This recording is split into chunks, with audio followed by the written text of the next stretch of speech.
Welcome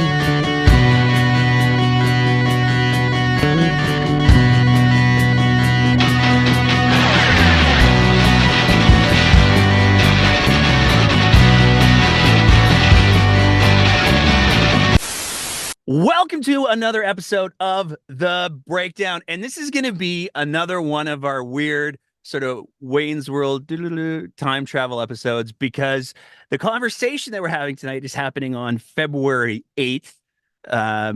But it's going to be presented in a few days because the conversation that we're having is another one of those embargoed conversations, which is to say, we're having a conversation with the leadership candidate tonight for the NDP leadership race, but they haven't announced yet, but they will have announced by the time that this airs. So it gets very Doctor Who, timey-wimey kind of thing. But we're excited to have the conversation that we're going to have tonight. I'm very excited to welcome to the show a little bit of a heavy hitter in the NDP world. She's been the deputy premier.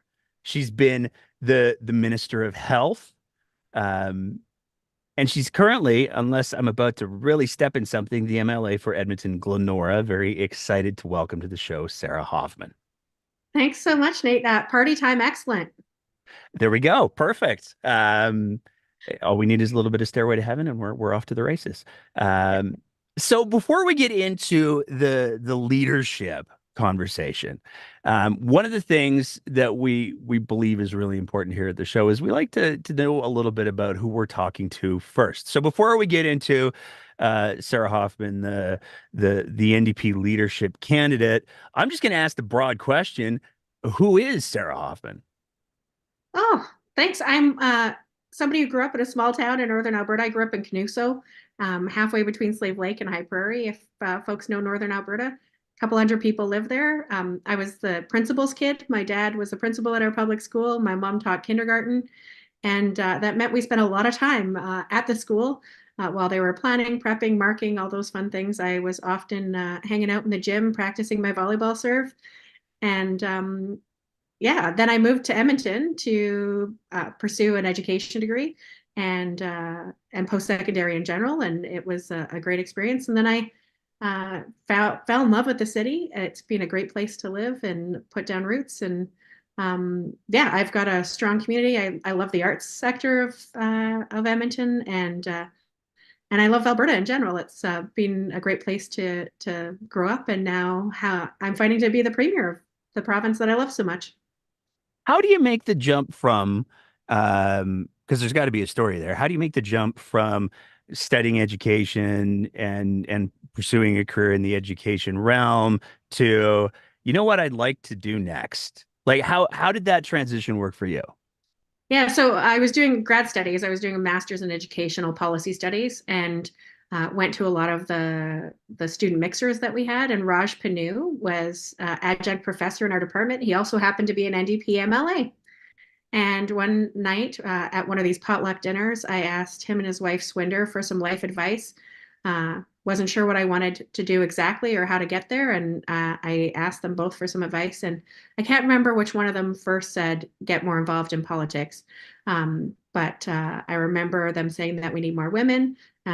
We need more feisty women to get involved. And that definitely turned into a lot of volunteering and eventually a job with the NDP.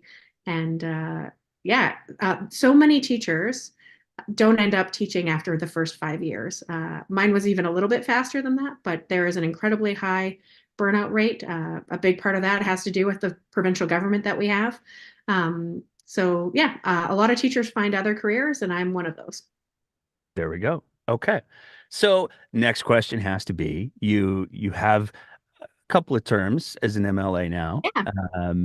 What made you decide, Rachel Notley, a lot of people were speculating after the last election how long she was going to be sticking around for. What made you decide to run for the leadership of the NDP?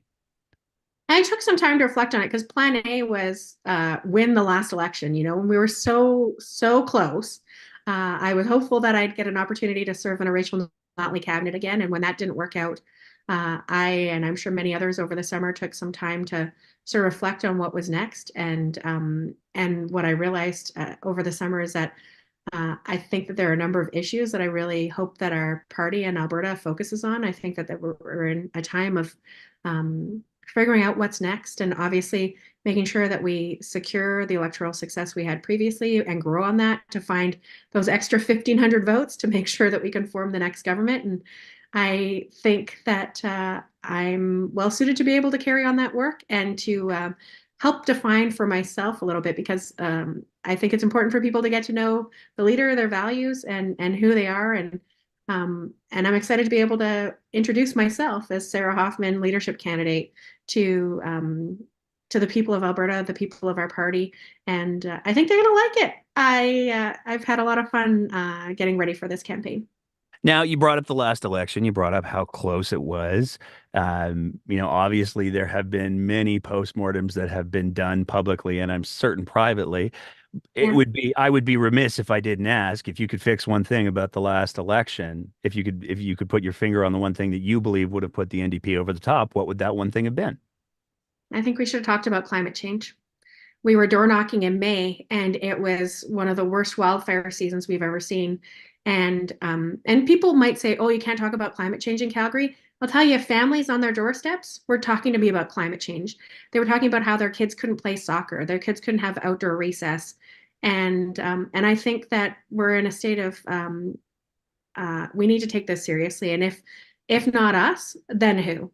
And that's one of the big things that I will be bringing forward in this campaign is we need to make a plan on how we're going to combat climate change and what role we're going to play as leaders in incredibly developed nation with lots of opportunity. And I know that kids, and it doesn't matter if you live in a small town in Calgary and Edmonton, everyone deserves to be able to breathe the air and not have to worry about having to flee in the summer. Boy, I don't know if you were trying to tee me up there, but you certainly did, and I'm not gonna let it go past. So I have to ask. It seems like the last 3 weeks in Alberta politics, in particular, have been the season of wait, what? And I think we had one of these moments again. We're recording this on February 8th. We had one of these moments this morning where we saw Rocky Pancholi. She put out her video. She updated her bios on her social media, and she appeared on Ryan Jesperson. And you're Mm-hmm. talking about climate change. So if I don't ask the carbon tax question, or at least your response to it, I'm gonna get so many DMs from people saying, Nate, what the hell were you thinking? So what's your response? Do you think that Alberta I'm still trying to wrap my head around how Alberta wouldn't have a climate tax or sorry, a carbon tax because it's a federal thing and da da da da. Da.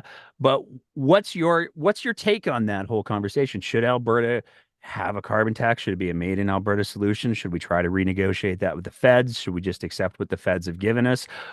Should there be a carbon tax? It's currently a federal carbon tax and it is broken.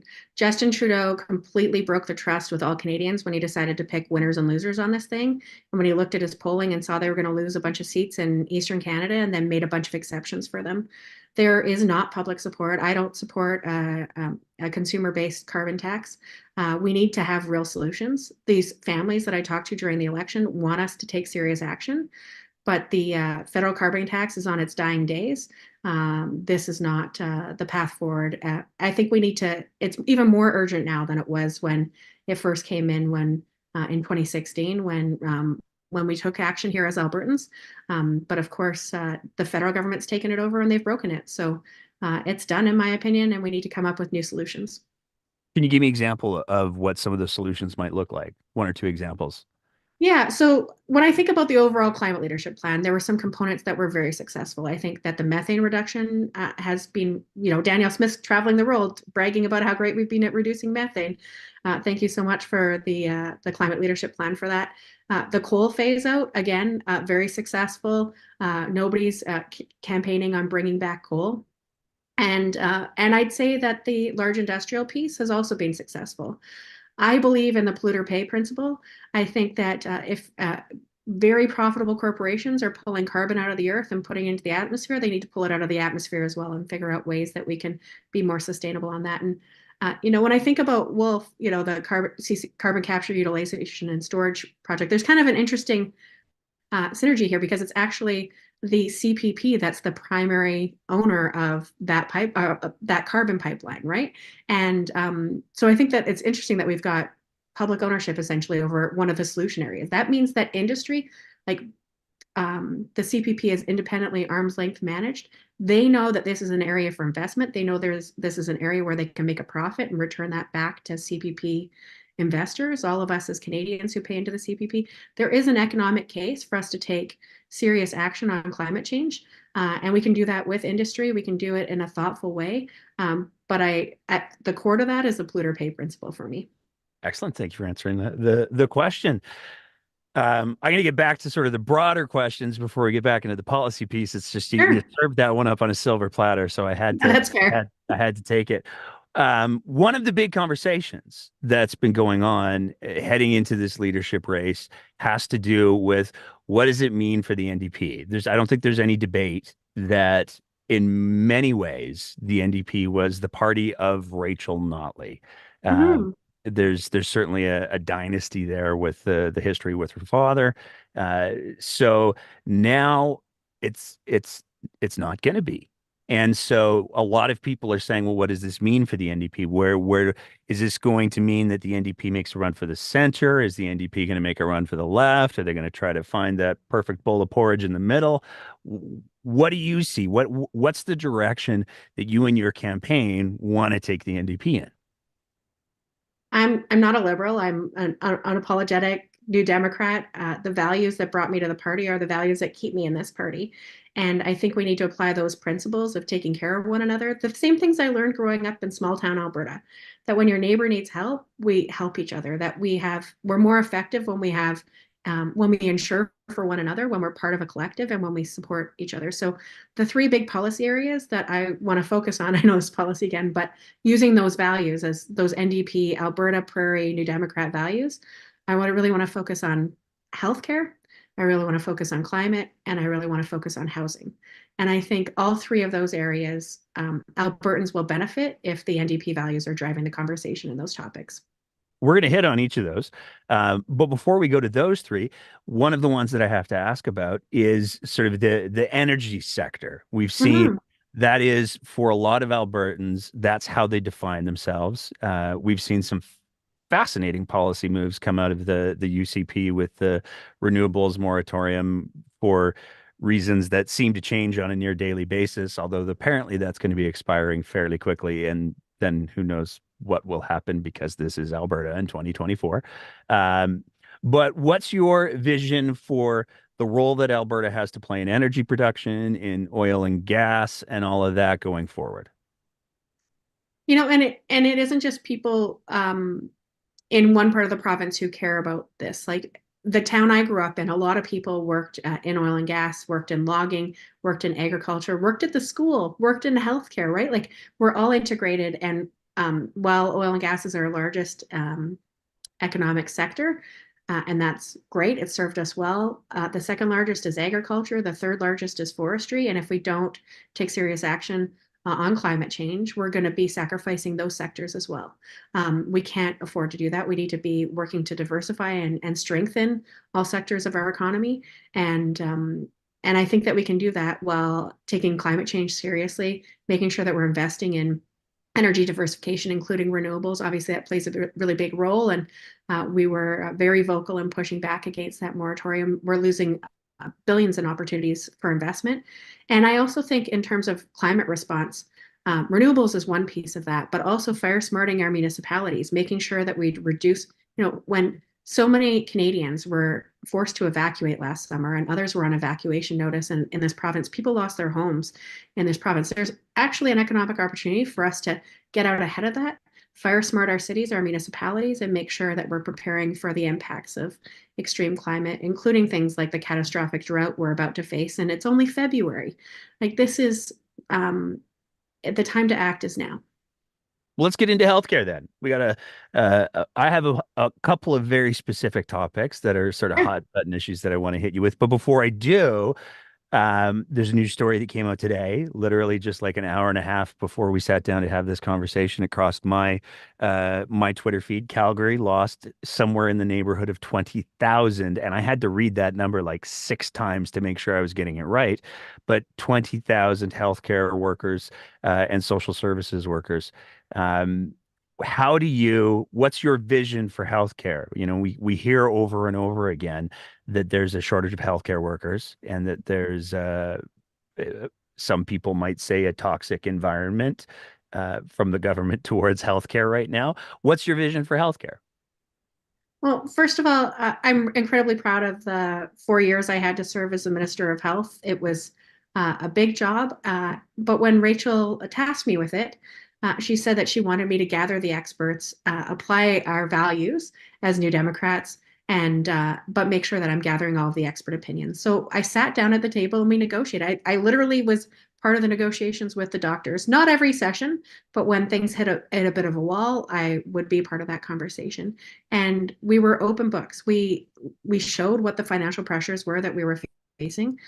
Oil was about $20 a barrel for a good chunk of the time we were negotiating, and we knew that we needed to get costs under control, but we also wanted to improve access and service and responsiveness to the healthcare system. So for some things, there were small ones, and I know you're a paramedic, so small capital investments that meant we made significant change in the work culture, like putting power stretchers in ambulances is something that I'm really proud of. It meant that we had fewer back injuries. It meant that more women and other people who didn't need to be paired up with somebody who could lift a heavier amount. There are ways that you can work to solve problems if you sit down at the table and you talk to folks. With the doctors, we reached collective agreements. We reached compensation agreements that provided stability. Every major center in Alberta, you could get a family doctor. That is certainly not the case today. And I hear stories constantly about, a doctor at a family medicine practice leaving to go to a different province and they can't find somebody to replace them. So other doctors in that practice decide to retire or try to sell it off. That isn't sustainability. And this is something that impacts you, whether you live in Edmonton, Calgary, mid-sized cities, or rural Alberta. You deserve to have public health care that's there for you when and where you need it. I mean, you're not wrong about the physician thing. There's that recent study that came out from the AMA that talked about 6 out of 10 physicians are looking at leaving the province or making massive changes to their practice because Yeah. of the financial situation. Um, let's talk the big picture for healthcare and AHS. What are we going to do with AHS? Danielle Smith has made a commitment that she's going to completely fracture and silo a system that was designed to be an integrated system. Yeah. You are elected leader of the NDP, and if you become premier, who knows what state things will be in, but are you going to want to return to an integrated system, or are you going to let it stay siloed? What's your person? And I understand that you can't speak for the policies of the party and rena, but what's your personal take on that? Yeah, well, and we're 2024. We're not ready to run the 2027 campaign. We'll see how scrambled the egg gets between now and then. But I believe that we've had many opportunities for world-leading outcomes. Some of those happened when I was a minister, specifically around women's health. We cut breast cancer wait times for surgery significantly because it was a provincial initiative. We weren't just having one region compete with another region on our arbitrary benchmarks. We had a vision for what we wanted to achieve, and people were able to work collaboratively on that. But here's the difference between Danielle Smith and me, and what I would hope would be any NDP government. We are the we are the founders of public health care. We believe in the tenets of the Canada Health Act. We believe that your need should determine your access, not how much money you have on your credit card or if you're able to mortgage your farm to pay for your cancer treatment. We want public health care to be successful. And that means sitting down with public health care workers to make sure that we find solutions and that we work collaboratively to address the pressures of the day. I can guarantee you I can think of one of our audience members who's a regular call in on the show who is going to be very excited about that particular answer that you gave for a couple of different reasons. Let's talk about some other healthcare issues. Good. So, one of the things that we're dealing with as a province, and is certainly we're dealing with it nationally, continentally, probably could make the argument as well, is the opioid crisis. Now we've seen Yes. BC take a very evidence-based, pragmatic approach to managing deaths due to a toxic supply.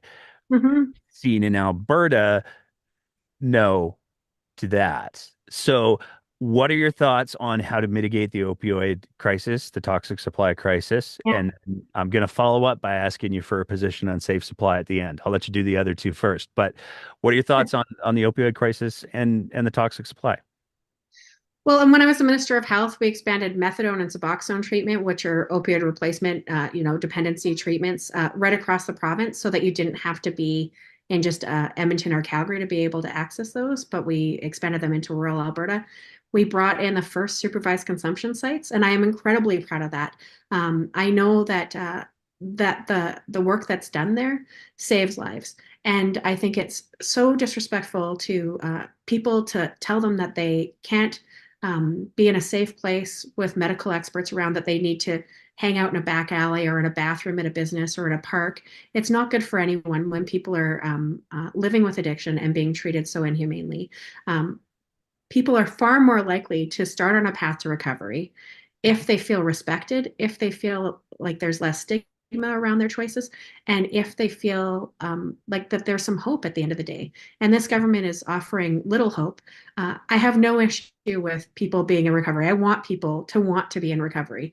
But if they're dying in the park, there's no chance that they're going to be in recovery. And it is bad for the healthcare system overall to have paramedics responding to overdoses in our community at the rates they are right now. I think it's quadrupled in the time since the NDP left government, since the time I was health minister to where we are today.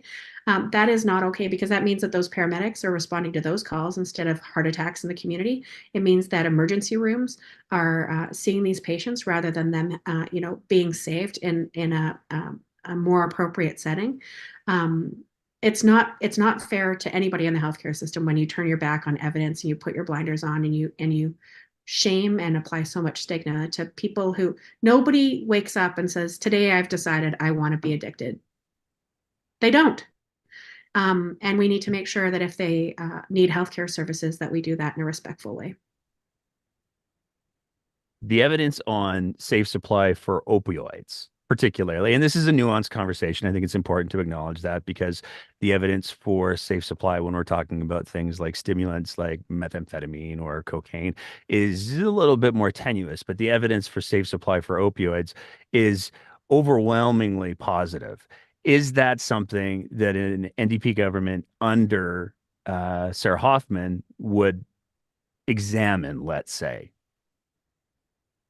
So we're going to have 4 months. We're building out policy teams. One of the policy teams is going to be looking at healthcare, and this is absolutely one of the issues we're going to be looking at. We need to make sure that we find ways to save lives and make the healthcare system more accessible for everyone. So we'll have more to say on this with the policy team guiding that work, but this is absolutely one of the areas I'm going to ask them to look at.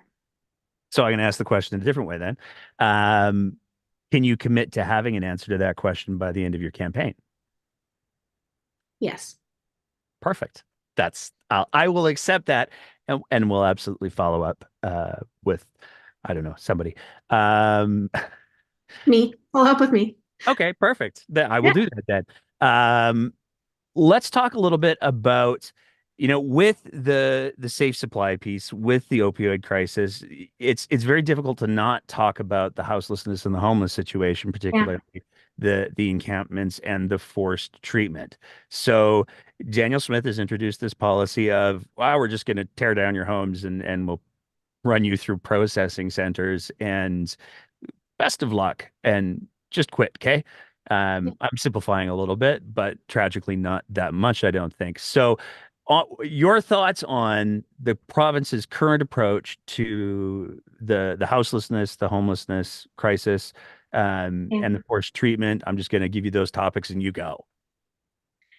Yeah, so housing is one of the pillars and health is one of the pillars. And of course, you've talked about where they intersect beautifully here, because we know that if we have permanent supportive housing, which we have a number of projects that have been successful in that regard, but we need so many more.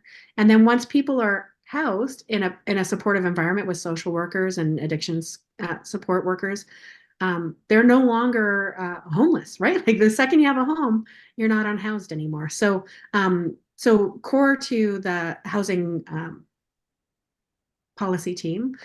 There's a spectrum of issues that we're going to have to address. Obviously, on the most extreme end, the people who are living in encampments who are having their belongings taken from them.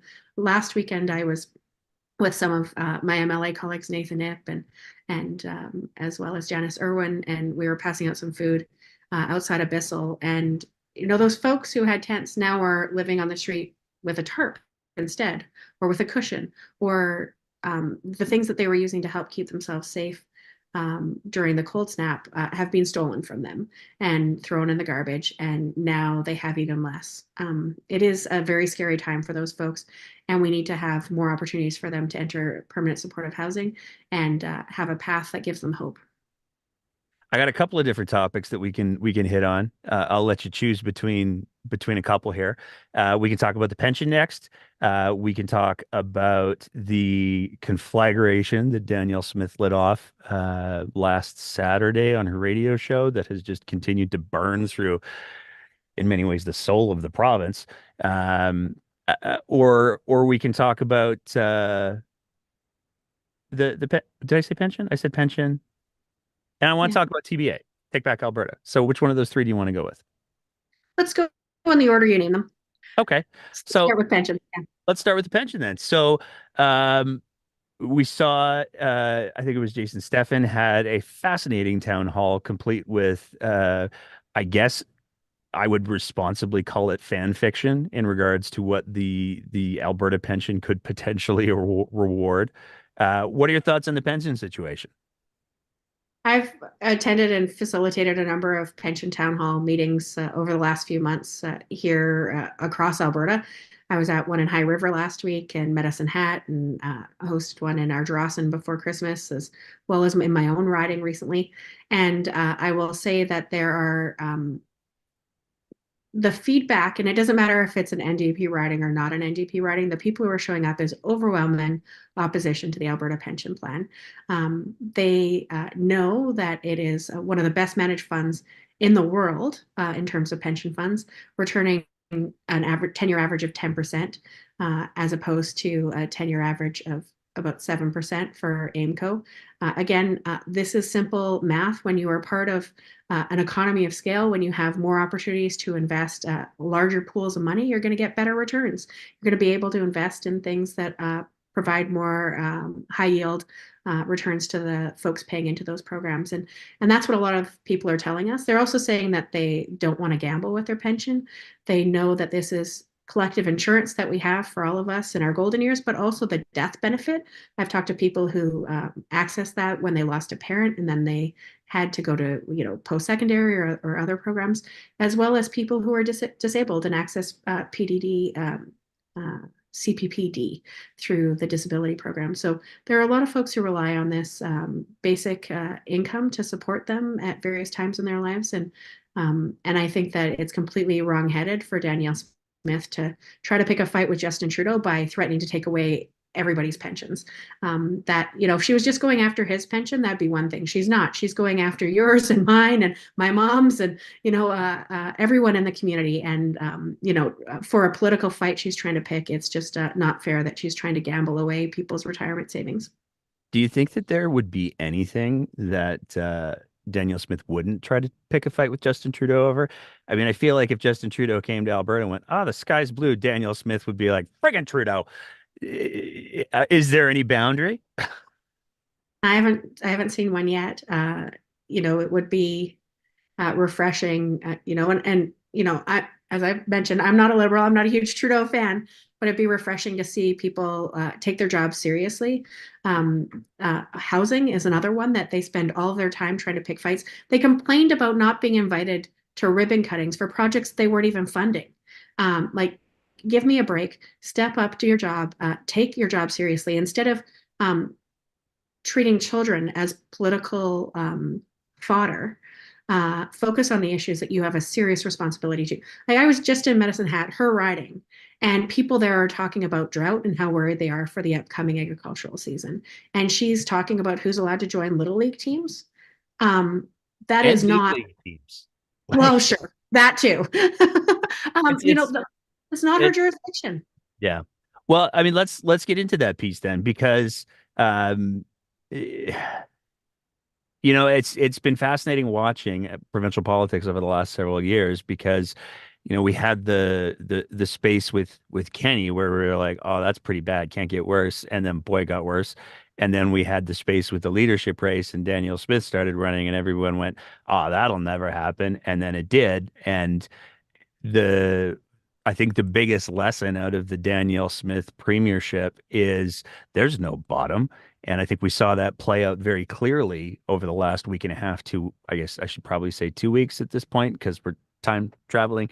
But the policies that she introduced are not just, I mean, it's the way that I've been talking about it on the show has been Danielle Smith threw a great big target up on the wall, and at the very, very center of that target was trans kids, and she's trying to get everybody to look at the center of the target, but there's a lot of other stuff in there. She is restricting parental choice. She is restricting adult choice with the sports stuff. What is I'm going to start with what's your take on the that policy set? I mean, I'm pretty sure you're not going to be like, I'm totally on board with it, but what's your take on the policy set? It's horrifying. It's dangerous. We're talking about the kids who are statistically more likely to self-harm, to die of suicide, to experience homelessness. And this is who she's targeting through this. People don't need puberty blockers after they've gone through puberty. People who, for a variety of reasons, might have to access those now are going to be wondering if they're going to be allowed to, if their doctor is going to be allowed to prescribe that medication for them. To try to insert herself in between a patient and their doctor or between children and their parents and saying that she's fighting for parental rights. Clearly, she is not. She thinks that she's smarter. Is she thinks that she can make these decisions for children, for families, that psychologists, psychiatrists, the Pediatrician Society, Amnesty International, like the list goes on. There are dozens of organizations that have said this is wrong, and they're right. And I don't need polling to tell me right from wrong. What Danielle Smith is doing to these children is immoral, and it should be illegal, which is one of the reasons why today, again, time traveling, I donated money on Thursday um, uh, to the legal fund that's being set up through EGAL and Stepping Stone to make sure that these kids, I'm going to fight it in the legislature as an MLA, but they also need people fighting in the courts for these kids too.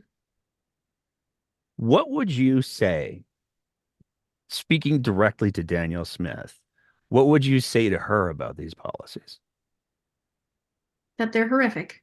That I was with some of the kids who walked out yesterday, and these kids just want to be able to go to school and feel safe, to go talk to their doctor and feel that they can get good medical advice, unfiltered, without political interference. They want to be able to trust the people that they should be able to trust, their teacher, their doctor, and their community. And I just think that it's uh, I can't use stronger language than to just say, like, I don't know how she sleeps at night, knowing that she's creating an unsafe world for these kids who already feel unsafe statistically far more often than anybody else.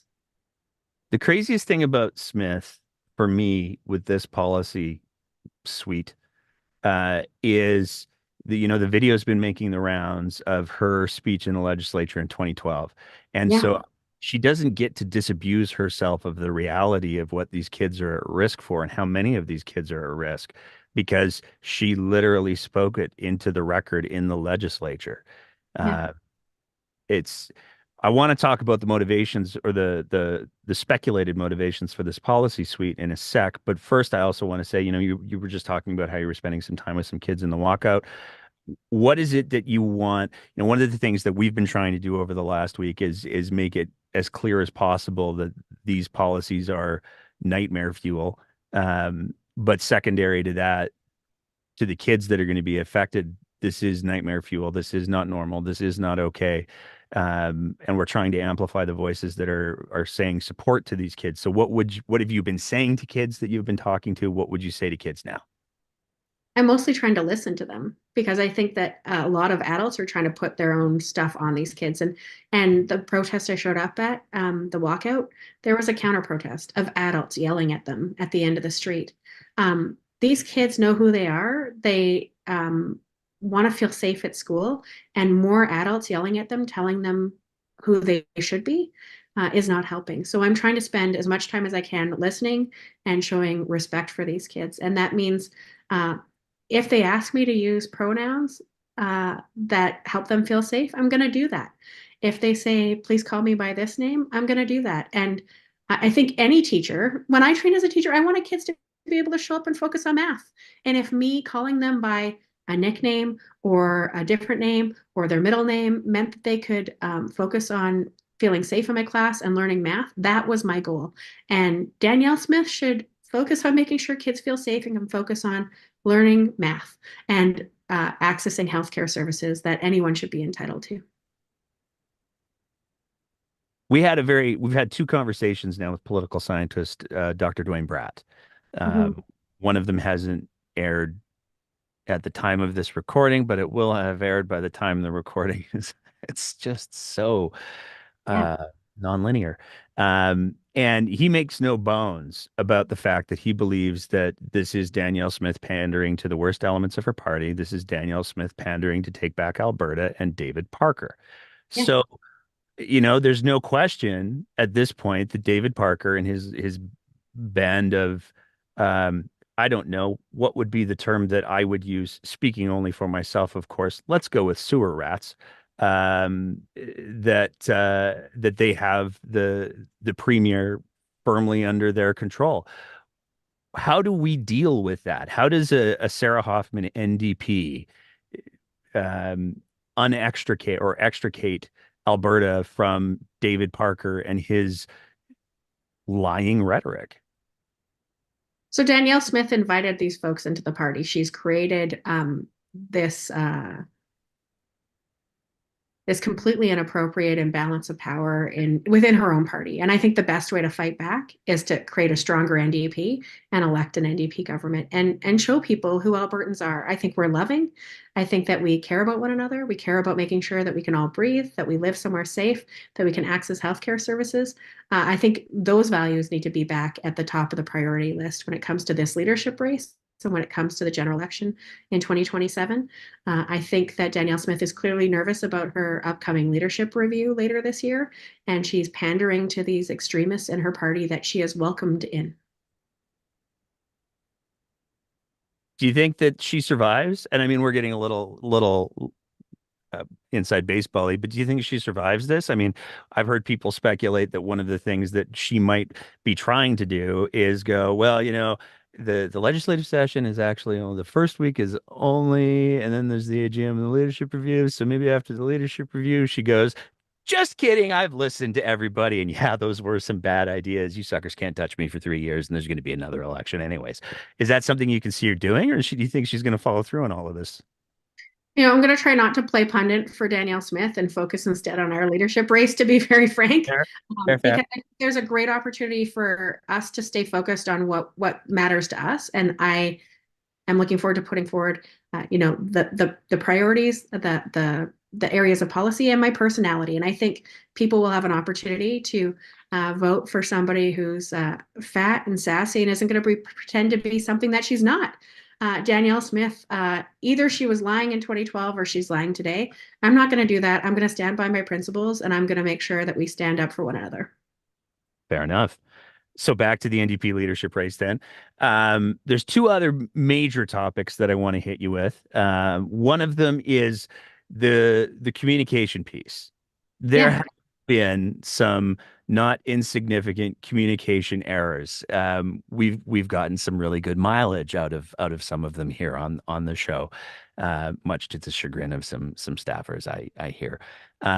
But how does a Sarah Hoffman NDP avoid some of the mistakes? And the easy example that I'll point out here, just so we can have something to talk about, is the whole gifts thing. That was, to me, the way that that was communicated by a few of the MLAs was, "Oh, you got that so wrong," and now it's confusing.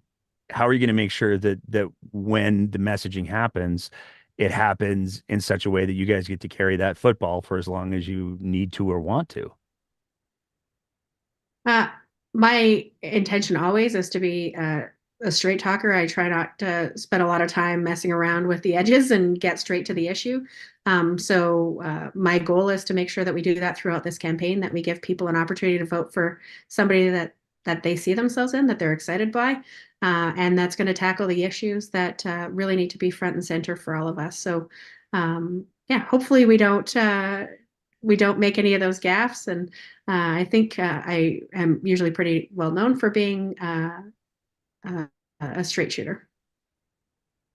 How do you build that unified voice?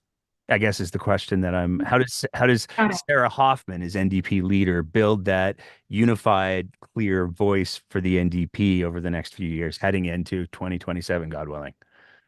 So, in this leadership race, I think it's really important for any of the leadership candidates to be unapologetically authentic about who they are and what they stand for. And then I think the membership will determine who is going to be the next leader. And I am confident that we will come back together unified. I really like my colleagues. I'm excited for this race and to be able to tell people about what I have to offer. And I hope that they are just as forthcoming with what they plan to offer. And at the end of the day, we're going to have almost 3 years to get ready for the next election. And we need to make sure that we use that time effectively to find great candidates throughout the province, to make sure that we put forward a platform that inspires, and that we get ready for victory and making sure that the NDP forms the next government. Speaking of the leadership race, I would be remiss if I didn't address this issue as well. Um, we had a protest here in Calgary last weekend, and there were some NDP MLAs who showed up, but there was another political figure, well, another two, in fairness, who showed up. And there's been a lot of speculation that has been circling around the former mayor of Calgary, Naheed Nenshi. There's been a lot of people saying, well, would he be allowed to run? And I asked the other person that we spoke to, so I'm going to ask you because it's awkward and fun. Um, what are your thoughts on whether or not, there is, to my understanding, there is a possibility of an exemption for somebody who hasn't been a member. Now that's speculating on whether or not he has or has not been a member. I don't know that.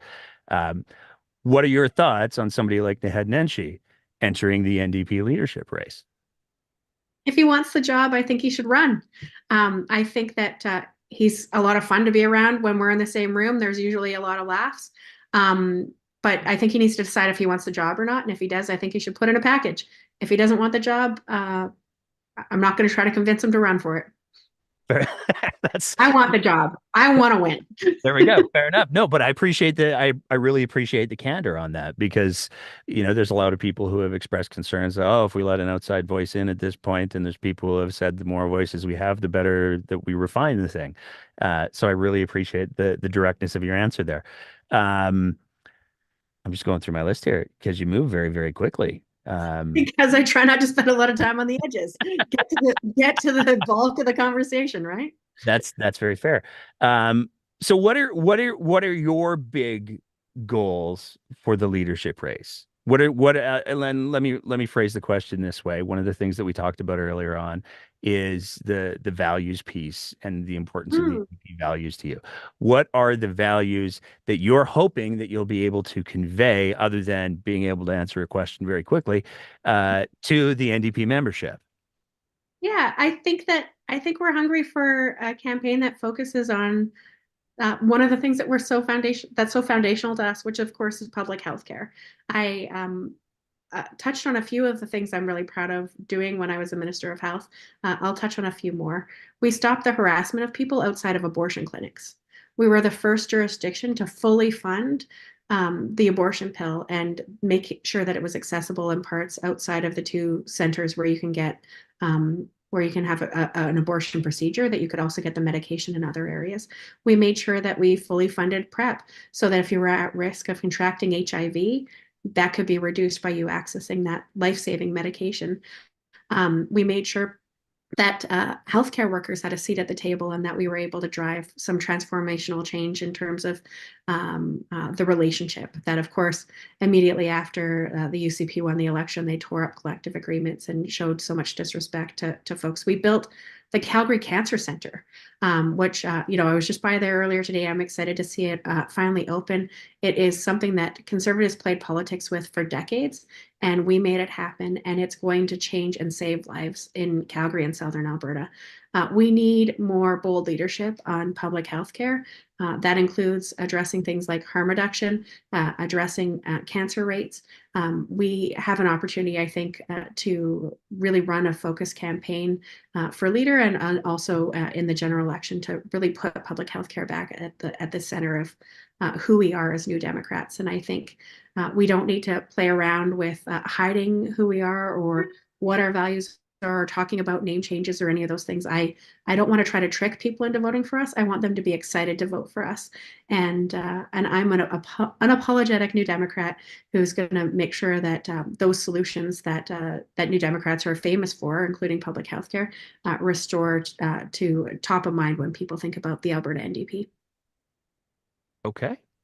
Well, um, I'm through my list here. I have this list of questions that I have for any of the leadership candidates that are willing to take the time to chat with us. First of all, I want to thank you for that. But we're through the list here, so I'm just gonna wing it a little bit. What's the one thing that you wish more people knew about Sarah Hoffman? Hmm. Women like me aren't supposed to be in politics. As I mentioned, I'm fat, I'm sassy, and I have a really hard time pretending to be anybody that I'm not. I hope that people get a chance to see that that's a really fun thing, actually, that we can be unapologetically ourselves. We've seen that on the right.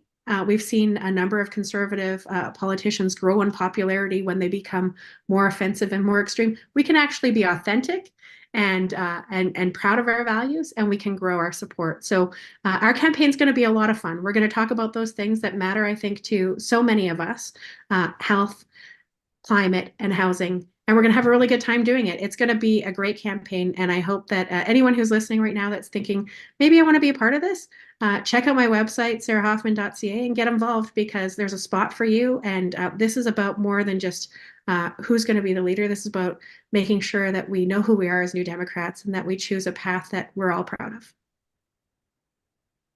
What are the socials, as the kids say? So we've got the website, but what are the socials? If people want to follow Sarah Hoffman on, and I'm still going to call it Twitter because it's Yeah, that's what I call it still too. Twitter to me. Yeah. Do you have a Facebook page? Are you Yeah. TikToking? Yeah, I'm a voyeur on TikTok at present. It is a little bit overwhelming for It's hard women to under 40. do. Yeah, and there are so many of the different trends that I love, and I talk to my nieces and nephews about them and say, like, help me come up with content for something sassy about, being an NDP leadership candidate. I'm an NDP leadership candidate. That means, what does it mean? Something that the kids will like. So I'm a voyeur on Twitter, but or on TikTok, but pretty much all the other socials, I'm S Hoffman AB. So S for Sarah Hoffman AB, because I'm an Albertan baby. Perfect. Yeah, TikTok. Well, it's the breakdown, AB. I'm not saying, I'm just saying. Um, TikTok's hard. Like we've tried to crack that a couple of times, and we've had a couple of people like, well, let's try this. And it's that's just I'm old is what the I'm problem is. having so much fun watching, though. There are so many amazing creators out there who are Oh, um, there's hilarious Lisa B engaging. 923, I think it is. I'm working from memory. Yeah.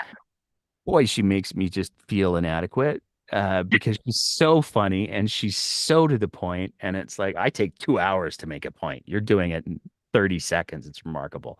I have nothing but admiration for her. Um, Sarah, I want to say, can I call you Sarah? Or do I have to like Yes. Yeah. Yeah. Or Hoff, you choose. honorable Sarah Hoffman? Because you get the honorific.